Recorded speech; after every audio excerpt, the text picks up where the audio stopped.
Friends, Anirudh digital में आपका स्वागत है। हमने हमारे पिछले वीडियो में देखा था कि सीएसएस सिंटैक्स क्या होते हैं और सिलेक्टर्स क्या होते हैं। आज हम सीखेंगे स्पेसिफिसिटी क्या होती है और बॉक्स मॉडल्स क्या होते हैं। चलो फ्रेंड्स, हम शुरू करते हैं। सीएसएस स्पेसिफिसिटी का मतलब क्या होता है कि CSS determines in which CSS rule is applied when multiple rule targeted the same elements. कोई एक सेम ही एलिमेंट्स है और उसके ऊपर मल्टीपल सीएसएस अगर कुछ अप्लाई हो जाती है तो सीएसएस कौन सा सीएसएस के जो स्पेसिफिसिटी रूल्स है उसमें से किसको वो प्रायोरिटी देगा, तो वो हम आज सीखेंगे। CSS specifies the determines in which rule is applied by the browser when multiple rules can be applied to the same elements। इसका भी सेम मतलब है कि कोई एक एलिमेंट पे एक से ज्यादा CSS अगर कुछ अप्लाई होती है तो वो जो भी CSS है, मल्टीपल CSS, उसमें से कौन सी CSS उसको लगेगी। ठीक है। फिर है it is the way of the ranking the selector where the more specific selectors override the less specific one. उसमें क्या है, जिसकी स्पेसिफिसिटी का रैंक ज्यादा होगी वो उसको वो अप्लाई करेगा और जो कम जिसकी स्पेसिफिसिटी है उसको वो ओवरराइड करेगा। ठीक है। उसके बाद होता है, देखो, जो भी स्पेसिफिसिटी है तो उसमें हमने हमारे जो पहले वीडियो था, मैं अभी आपको दिखाता हूँ कि सिलेक्टर्स हमने सीखे थे। तो सिलेक्टर्स में क्या होता है, हम कोई क्लास लेके उसको सीएसएस देते हैं, फिर आईडी लेके भी सीएसएस ऐड कर सकते हैं। वो सब हमने पिछले वीडियो में देखा था। तो उसके बाद होता है इनलाइन स्टाइल भी हम दे सकते हैं। तो देखो, जो इनलाइन स्टाइल हम जिसको भी देंगे, ये H1 है टैग और उसके अंदर हमने स्टाइल दिया है कलर पिंक, तो इसको स्पेसिफिसिटी सबसे ज्यादा मिलेगी, प्रायोरिटी इसको मिलेगी। ठीक है। तो inline styles have the highest specificity and override the any other style. अगर हमने एक्सटर्नल कोई सीएसएस है या फिर हेडर में स्टाइल टैग बनाया था और उसको एक क्लास बनाया था और हम उसको भी सीएसएस दे सकते हैं और इनलाइन भी दे सकते हैं। पर तो हम क्या, जो अगर एक्सटर्नल या फिर टॉप में हेडर में स्टाइल सी टैग बनाएंगे तो उसके अंदर हम स्टाइल देंगे तो इनलाइन वाली को जो सबसे ज्यादा प्रायोरिटी मिलेगी। उसके बाद क्या किसको प्रायोरिटी मिलेगी, आईडीज। एग्जांपल है हैज। अगर हमें आईडी से सीएसएस ऐड करनी है तो हम हैज यूज करते हैं। ठीक है। यहाँ पे ऐसे ही लिखा है has nav bar are more specific than the classes. ID को प्रेफरेंस क्लासेस से ज्यादा मिलेगा and attributes and pseudo classes. ठीक है, ये जो भी है उससे ज्यादा आईडी को प्रेफरेंस मिलता है। ठीक है। उसके बाद है सीएसएस। उसका मतलब क्या है, डॉट। अगर सीएसएस हमें क्लास से सीएसएस ऐड करते हैं तो हम डॉट यूज करते हैं। ठीक है। यहाँ पे डॉट करके टेस्ट लिखा है। उसके बाद एट्रीब्यूट। वो एट्रीब्यूट क्या होते हैं, इनपुट के अंदर टाइप टेक्स्ट होता है, फिर टारगेट ब्लैंक होता है, तो ये सब एट्रीब्यूट्स बोलते हैं। और and pseudo classes. Pseudo classes में क्या होता है, हमने एक बटन देखा था, उसमें होवर की इफेक्ट थी, एक्टिव था, ये सब आता है। ठीक है। And and more specific than the element selector. और कोई एलिमेंट सिलेक्टर होते हैं जैसे कि H1 है, P है, वो सब एलिमेंट है और उसको CSS देते हैं, उसको एलिमेंट सिलेक्टर बोलते हैं। तो इसको प्रायोरिटी ज़्यादा मिलती है CSS को। उसके बाद आता है एलिमेंट सिलेक्टर। सबसे लास्ट में एलिमेंट सिलेक्टर आता है। देखो यहाँ पे है जैसे कि div है, p है, तो इसको एलिमेंट सिलेक्टर बोलते हैं। उसके बाद होता है स्यूडो एलिमेंट। स्यूडो एलिमेंट किसे बोलते हैं, ऐसे बिफोर फिर आफ्टर, वो जो होता है उसको हम स्यूडो एलिमेंट्स बोलते हैं। तो उसकी प्रायोरिटी सबसे लो में होती है। ठीक है। यहाँ पे इससे आगे होता है स्पेसिफिसिटी हायरार्की। जो हायरार्की बनेगी, सबसे टॉप में क्या रहेगा, उसके बाद क्या आएगा, तो यहाँ पे देखो CSS specificity is calculated using the 4 part value system. वो 4 पार्ट में often written as the ABCD। ABCD से वो उसको हम डिफाइन कर सकते हैं। देखो, ए का मतलब क्या होता है, where A represent the number of inline style। सबसे प्रायोरिटी इनलाइन स्टाइल को मिलेगी, ठीक है। तो यहाँ पे क्या है, style apply directly on the element using the style attribute. हम एलिमेंट के ऊपर ही जिसको स्टाइल दे देंगे उसको इनलाइन एलिमेंट्स बोलते हैं, इनलाइन उसको इनलाइन स्टाइलिंग बोलते हैं, ठीक है। तो उसके बाद आता है B represent the ID, ID in selector. उसके बाद सी है क्या करेगा, classes and pseudo classes and attribute selector, ठीक है। उसके बाद आता है डी होता है elements, tags and pseudo elements, ठीक है। देखो ये ए बी सी डी है, तो उसके लिए हम है ना एक चार्ट देखते हैं, ठीक है। मैं आपको वो चार्ट दिखाता हूँ। देखो फ्रेंड, एक ये चार्ट है, उसमें क्या है, एक एलिमेंट है, पी एलिमेंट को 1 पॉइंट मिलता है, और जो एलिमेंट के साथ अगर कोई क्लास है तो क्लास का 10 होता है, और जो आईडी है होता है उसका 100 पॉइंट्स होते हैं स्पेसिफिसिटी के लिए, ठीक है। तो अगर कोई एलिमेंट है और उसको डॉट करके क्लास दिया है, तो उसका 1 प्लस क्लास का 10, एलिमेंट का 1 और क्लास ये जो है डॉट टेस्ट करके उसका 10, उसकी स्पेसिफिसिटी क्या होगी बाद में, 1 और 10 का 11, ऐसे वो स्पेसिफिसिटी बनती है।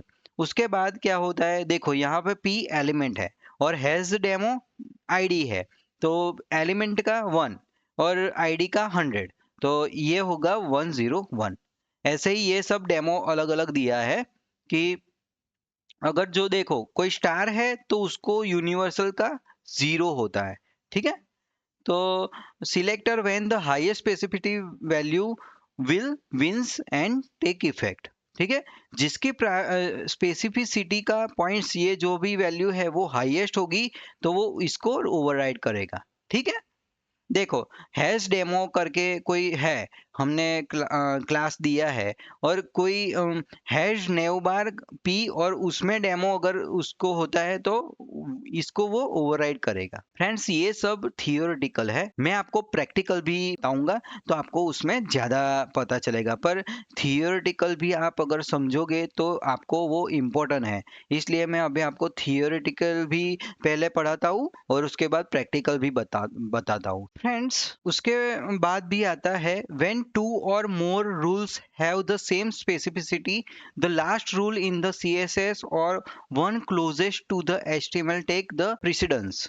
उसका मतलब क्या होता है, डॉट टेस्ट करके हमने एक क्लास को कलर रेड दिया है, ठीक है, और उसके बाद टॉप में हमने वो दिया है और उसके बाद लास्ट में हमने फिर डॉट टेस्ट करके ही वो जो रेड कलर है उसको हम अगर ब्लू कलर कर देते हैं, तो उसमें क्या होगा कि हमने जो लास्ट ब्लू कलर लिखा है वो ही वहां पे वो कॉल होगा, वो यहाँ पे बता रहा है, ठीक है। तो ये भी मैं आपको प्रैक्टिकल जब शुरू करूंगा तो वहां पे आपको दिखाऊंगा, ठीक है। उसके बाद होता है सीएसएस इनहेरिटेंस। तो इनहेरिटेंस मीन्स क्या होता है, जब कोई पेरेंट हमारा ड्यू या एलिमेंट होता है तो पेरेंट एलिमेंट का जो भी कोई प्रॉपर्टीज होती है वो चाइल्ड को इनहेरिट हो जाती है। यानी कि अगर हमने कोई फॉन्ट की साइज या फॉन्ट नेम अगर एरियल फॉन्ट दिया है, तो ड्यू ड्यू को एरियल फॉन्ट दिया है और उसके बाद पी है उसका चाइल्ड, तो उसको वो इनहेरिटेंस हो जाता है। तो हम अगर पी का कुछ फॉन्ट नहीं रखेंगे तो भी वो जो पेरेंट का जो भी फॉन्ट स्टाइल है वो पी को लग जाती है, ठीक है। इसको सी एस एस इनहेरिटेंस बोलते हैं, ये भी मैं आपको प्रैक्टिकल में बताऊंगा। Inheritance in the CSS means that some properties value set on the parent elements can be inherited by its children, ठीक है।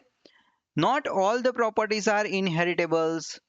जो सारी प्रॉपर्टी है वो सब इनहेरिटेंस नहीं होती है, यानी कि जो प्रॉपर्टीज कोई होती है ऐसी कि पेरेंट को लगाते हैं तो वो चाइल्ड को इनहेरिटेंस नहीं होती है, वो चाइल्ड को वो प्रॉपर्टी नहीं ऐड होती है, ठीक है। फॉर एग्जाम्पल ऐसी कौन सी प्रॉपर्टी है, properties related to the text like a colour, जो कलर होता है, फिर फॉन्ट फैमिली, ठीक है, फिर and line height are the inherited by the child elements. ये जो भी है, कलर है, फिर फॉन्ट फैमिली है, लाइन हाइट है, ये सब चाइल्ड को इनहेरिटेंस होती है, ठीक है। while the properties like margin, padding and border are not। जो मार्जिन, पेडिंग, बॉर्डर होती है, वो पेरेंट की जो प्रॉपर्टी है वो चाइल्ड को इनहेरिटेंस नहीं होती है, यानी कि पेरेंट वो चाइल्ड को वो पास नहीं करता है प्रॉपर्टी, ठीक है। Inherited properties means these are the properties that automatically apply to the child element if not explicitly defined। अगर हम कोई चाइल्ड को वो प्रॉपर्टी डिफाइन नहीं करते हैं तो वो पेरेंट की जो भी प्रॉपर्टी है उसको वो ले लेता है, ठीक है। Example colour, font size, font family, line height and text align etcetera, ठीक है। ये जितनी भी प्रॉपर्टीज है वो इनहेरिटेंस होती है, ठीक है। जो नहीं होती है वो क्या होती है, मार्जिन है, पेडिंग है, बॉर्डर है, ठीक है। तो आपको ये भी ध्यान में रखना है कि कौन सी प्रॉपर्टीज है जो इनहेरिटेंस होती है और कौन सी प्रॉपर्टीज होती है जो इनहेरिटेंस नहीं होती है, ठीक है। देखो यहाँ पे एक एग्जांपल दिया है, बॉडी को हमने font family Arial sans serif दिया है और कलर ब्लू दिया है, और पी है उसको साइज दिया है फॉन्ट 18। देखो ये जो पूरा है ना, इसको हम कॉपी करते हैं और मैं आपको यहाँ पे दिखाता हूँ। देखो फ्रेंड्स, हमने एक सेक्शन लिया है, उसकी प्रॉपर्टीज फॉन्ट फैमिली है एरियल सैंस सेरिफ और कलर ब्लू दिया है और फॉन्ट साइज है 25 पिक्सल, ठीक है। तो यहाँ पे है पेरेंट वाला ड्यू, ठीक है, सेक्शन, और उसके अंदर हमने पी लिया है, ठीक है। आपको समझाने के लिए मैंने अभी ऐसा लिखा है, पर ये सेक्शन के अंदर ऐसा नहीं आता है, ठीक है। तो मैं अभी आपको समझाने के लिए बनाता हूँ कि आप इसको पेरेंट समझ सकते हो और इसके अंदर जो भी है वो उसका चाइल्ड है, ये पेरेंट है और ये चाइल्ड है, ठीक है। तो देखो मैंने इसको, ये जो भी डी है उसको मैंने फॉन्ट फैमिली ये दी, कलर ब्लू दिया और फॉन्ट साइज 25 दिया है ये, और पी टैग को हमने यहाँ पे कुछ कलर भी नहीं दिया और फॉन्ट भी नहीं दिए, तो ये उसको ले लेता है। देखो ये जो है इसको ले लेगा, पर अगर देखो यहाँ पे आप देखोगे ना इंस्पेक्ट करके, यहाँ पे तो देखो इसके ये जो फॉन्ट साइज है 18 है, पर जो इसका कलर है और फॉन्ट है ना, इसने सेक्शंस में से ले लिया। देखो सेक्शन में से ले लिया ये फॉन्ट, और ये देखा कि ये इसको इनहेरिटेड, देखो यहाँ पर inherited from due dot section, यहाँ से वो इनहेरिटेड हो रहा है, देखो, ठीक है। ऐसे आप देख सकते हो। फिर हमने देखा था मार्जिन पेडिन है वो इनहेरिटेंस नहीं होता है, तो देखो हम इसका मार्जिन देते हैं, मार्जिन, ठीक है। इसका मार्जिन 30 पिक्सल दे दिया, ठीक है, और इसको रिफ्रेश कर दे तो देखो इसको मार्जिन दिया है, ये जो सेक्शन है ना, ये जो सेक्शन, इसको मार्जिन पेडिंग लग रहा है 30 वाला, देखो यहाँ पे देखोगे स्टाइल में, तो देखो इसको लग रहा है, ठीक है। पर अगर हम ये पैराग्राफ वाला सिलेक्ट करेंगे, पैराग्राफ वाला, तो इसको वो नहीं लग रहा है, देखो आप देखोगे तो यहाँ पे लगा है, नहीं लगा है, देखो ये प्रॉपर्टी हाइड हो चुकी है, तो यहाँ से ये इनहेरिटेंस नहीं हो रही है, ठीक है। तो ये ऐसा ही होता है, इनहेरिटेंस प्रॉपर्टी कौन सी है और कौन सी नहीं, वही आपको देखना है। अब हम देखते हैं कि स्पेसिफिसिटी वाला, ठीक है। स्पेसिफिसिटी में क्या होगा, देखो मैं एक पी टैग लेता हूँ, ठीक है, और इसको डिलीट करता हूँ, ठीक है। अब पी टैग को हम यहाँ पे एक कलर देते हैं, ठीक है। पी टैग लिया, इसको सिलेक्ट करते हैं और इसका कलर हम ब्लू कर दें, ठीक है। इसको रिफ्रेश करते हैं, देखो रिफ्रेश किया तो ये ब्लू कलर में आ गए। पर अब हम क्या करते हैं, हमने जो यहाँ पे पैराग्राफ दिया था ना, तो इसको ही हम कॉपी करते हैं और क्लास के लिए हम डॉट करेंगे, ठीक है, और जो भी नाम थी ना वो यहाँ पे रखा। अब कलर चेंज करते हैं, कलर हम रेड कर देते हैं, ठीक है। अब इसको हम सेव करेंगे, तो अब क्या होगा, ये कलर ब्लू नहीं लगेगा, उसकी प्रॉपर्टी को ये ओवरराइड कर देगा। क्यों करेगा? क्योंकि देखो इसकी प्रॉपर्टी का जो भी स्पेसिफिसिटी था वो क्या थी? 1 थी, ठीक है, 1 थी। हमने वहां पे देखा था एलिमेंट को 1 देते हैं, क्लास को 10 देते हैं। यहाँ पे इसको 10 मिलेगा, ठीक है। तो जो भी हाईएस्ट होगा, जिसका भी स्पेसिफिसिटी का रेशियो काउंट ज्यादा होगा, वो इसको जो कम है उसको ओवरराइड करेगा। तो अभी मैं इसको सेव करता हूं तो ये रेड हो जाएगा, देखो रेड हो गया।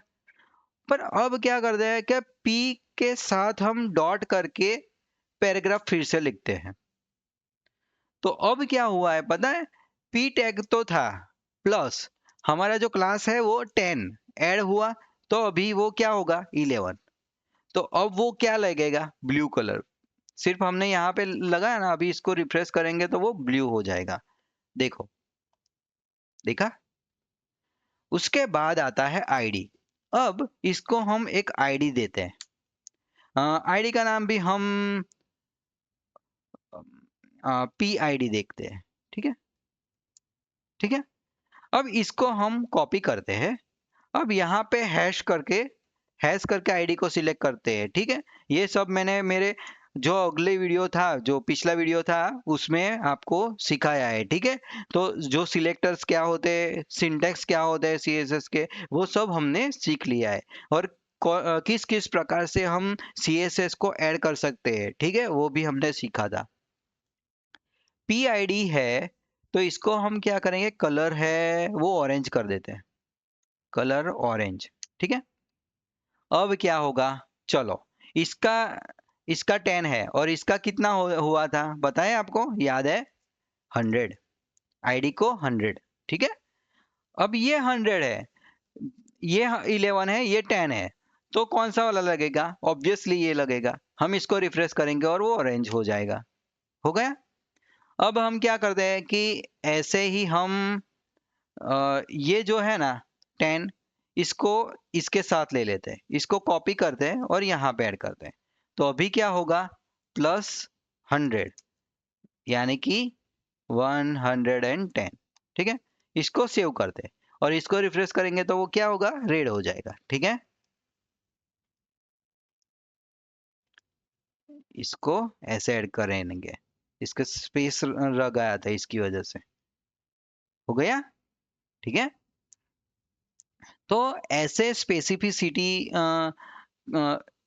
ऐड होती है कि एक ही एलिमेंट है, पी एलिमेंट, पर उसके उसके साथ क्या होता है कि एक से ज्यादा जो सीएसएस लग जाती है, तो वो कौन सी ऐड करेगा वो हमें पता चलता है। फिर क्या होता है, देखो हमने ये पी टैग लिया है, ठीक है। एक सीएसएस में पी टैग ऐड किया और उसकी प्रॉपर्टीज हमने ऐसी डाली।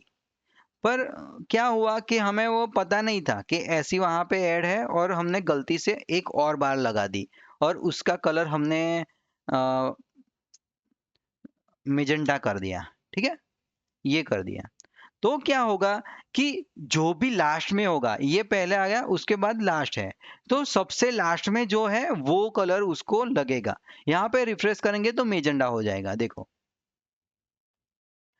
ये सबको हमें अभी वो हटाना पड़ेगा क्योंकि वो काउंट ज्यादा हो गए तो वो ही उसको ले लेगा, ठीक है। इसको हम अभी हटाते हैं, ठीक है, और इसको हम हटाते हैं। अब हम रिफ्रेश करेंगे तो ये मेजेंडा हो जाएगा, देखो हो गया। यहाँ पे ऐसे देखते हैं तो ठीक है। तो ऐसे होती है, ठीक है। Using the inherit initial and unset. Inherit explicitly makes the property inherit its value from its parent. इसका मतलब वो पेरेंट से उसको वो ले लेगा properties. This will inherited the colour value from the it's parent, ठीक है। उसके बाद आएगा इनिशियल।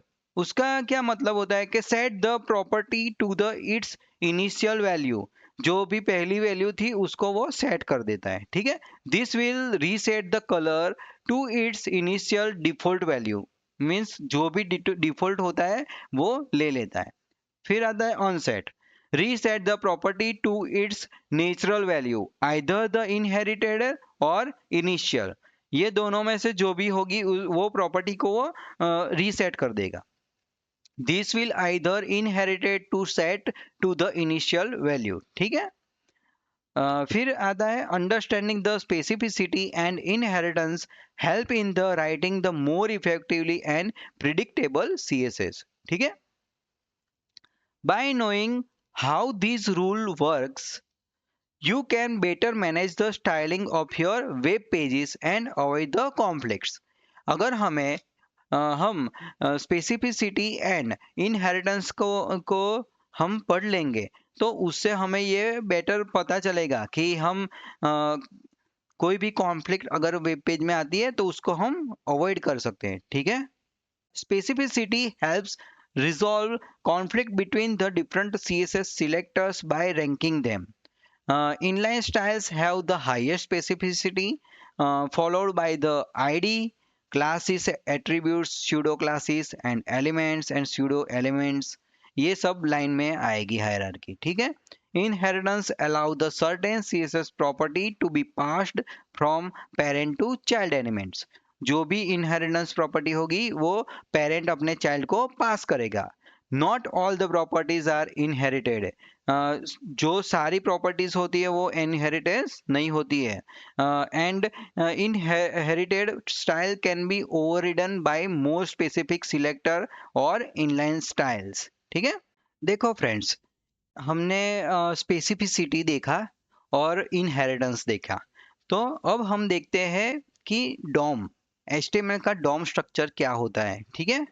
और उसके बाद हम देखेंगे बॉक्स मॉडल, ठीक है। तो HTML DOM is object model for the HTML। वो डिफाइन क्या करता है कि HTML elements as an object, हम जो भी एलिमेंट्स है, p टैग है, h1 है, ये जो भी टैग होते हैं उसको वो एक ऑब्जेक्ट की तरह उसको काउंट करता है HTML, ठीक है। तो properties for all the HTML elements, फिर methods for all the HTML elements for the all the HTML elements.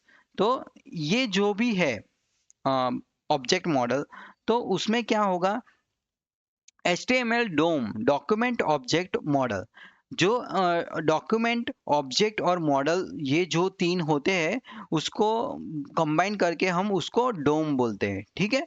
तो when web pages is loaded, the browser create the document object and model of the page, ठीक है।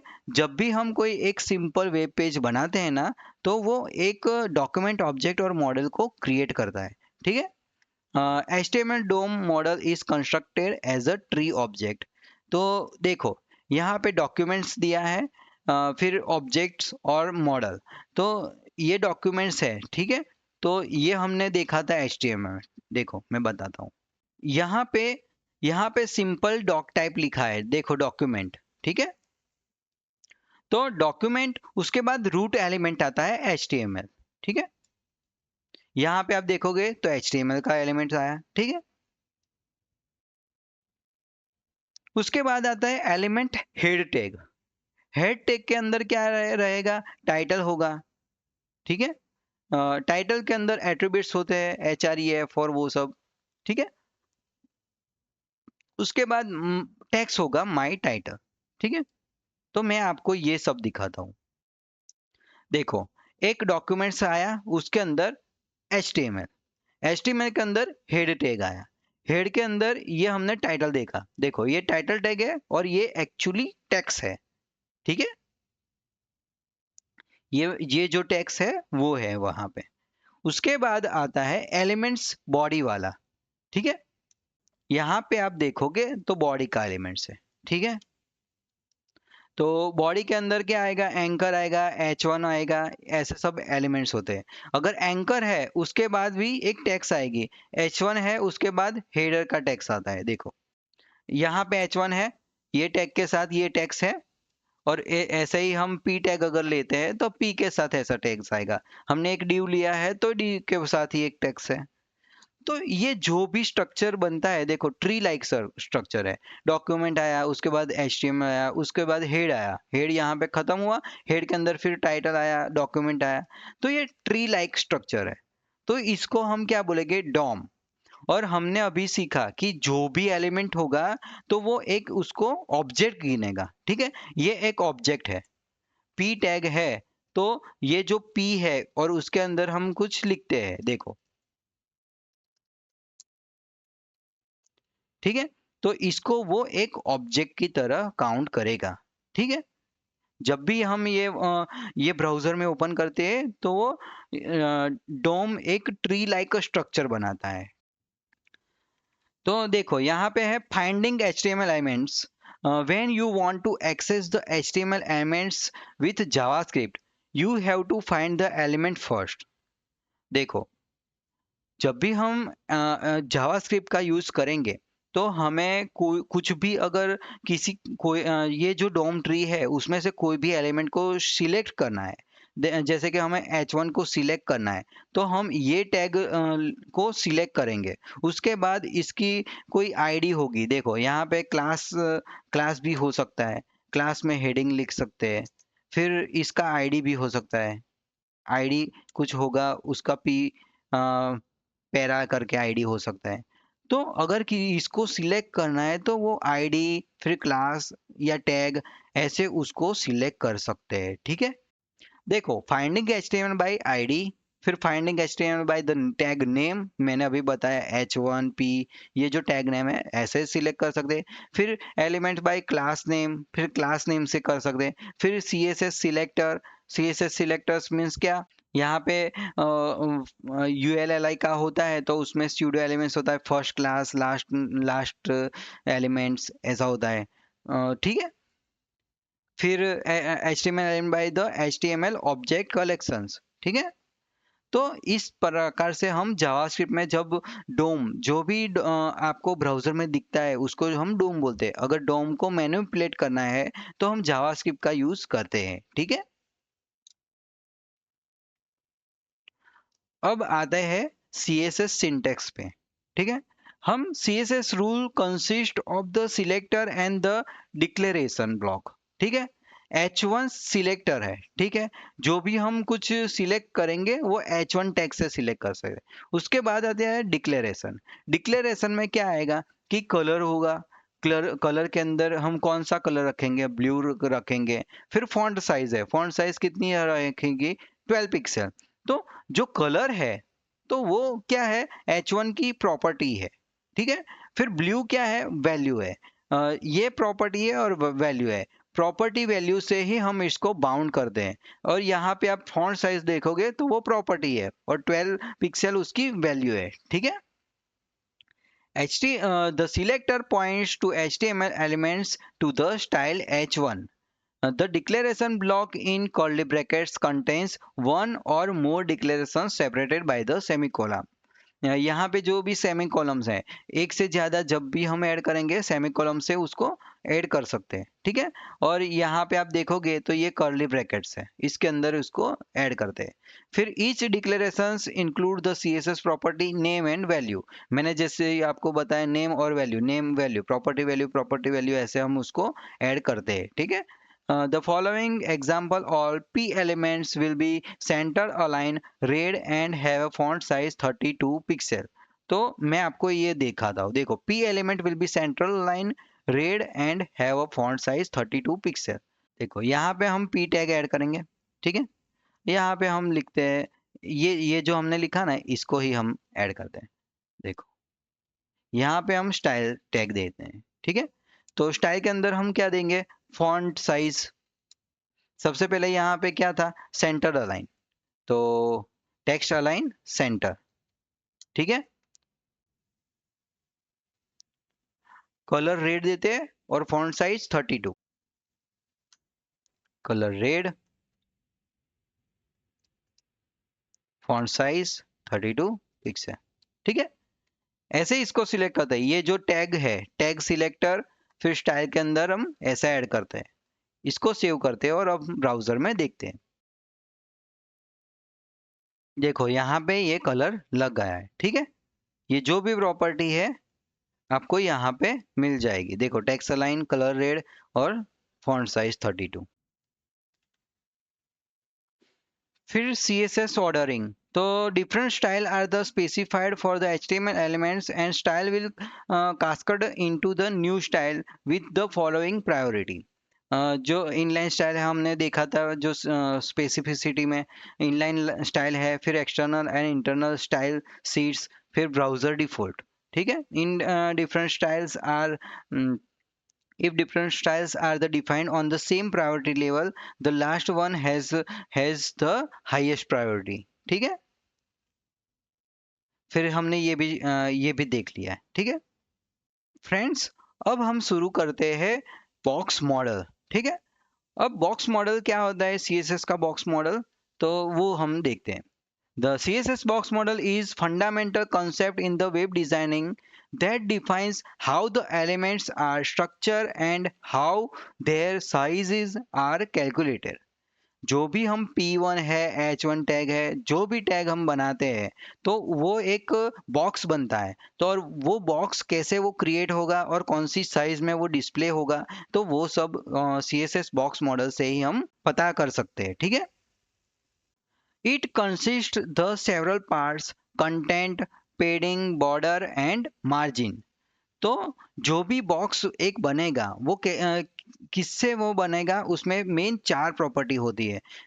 सबसे पहले content होता है, उसके बाद पैडिंग, उसके बाद बॉर्डर और उसके बाद मार्जिन होता है। Here's a breakdown of each part of the box model along with how box sizing affects the layout। ठीक है, सबसे पहला आता है बॉक्स मॉडल कंपोनेंट। तो कंपोनेंट में क्या आएगा, कंटेंट आएगा, this is the actual content of the box, जैसे कि tags, images etcetera. The sizes of the content box determined by the width and height of the property. तो ये जो भी है ना, उसके बाद आती है पेडिंग। पेडिंग is the space between the content and the border. it increase the size of the box around the content। padding is the transparent and can be set for each side, top, right, bottom, left। ऐसी जगह सभी जगह से हम उसको दे सकते हैं। उसके बाद आता है border. The border wraps around the padding if there is any content and have a width, color and style, solid dash etc। border added to the total size of the elements। ठीक है, उसके बाद आता है margin. Margin is the outer most space around the element, creating the distance between the elements and its neighboring elements। like a padding, margin is transparent and can be set for each side, top, right, bottom और left। तो देखो CSS का box model कैसे बनता है वो मैं आपको एक इमेज में बताता हूँ। ठीक है, बॉक्स साइजिंग, कंटेंट बॉक्स और उसके बाद विथ 200 और हाइट 100% और पेडिंग है 20 पिक्सल, बॉर्डर है 10 पिक्सल्स की और मार्जिन है 15 पिक्सल्स का। देखो यहाँ पे सबसे पहले जो होगा उसको कंटेंट बोलेंगे, कंटेंट। और ये कंटेंट के बाद ये जो है पर्पल लाइन, उसको पेडिंग बोलते हैं।